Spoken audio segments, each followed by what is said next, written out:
Naša energija je ogromna, zato što znamo koji je naš cilj. Naš cilj je da se izborimo sa prošlošću. Naš cilj je da trasiramo put u budućnost. Naš cilj je da poboljšamo život svakog pojedinačnog čoveka. Neko će reći, pa to je puka rečenica, ona nema sadržaja. Ima. Politika je u svemu. Politika je i u kori hleba, politika je i u obrazovanju, u nauci, u privredi, u izgradnji mostova. Politika je u svemu što jeste graditeljstvo. Politika može da bude i u mržnji.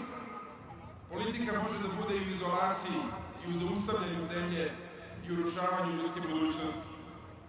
Mi se borimo za onu prvu politiku. Mi smatramo da je pobednička politika ona graditeljska politika.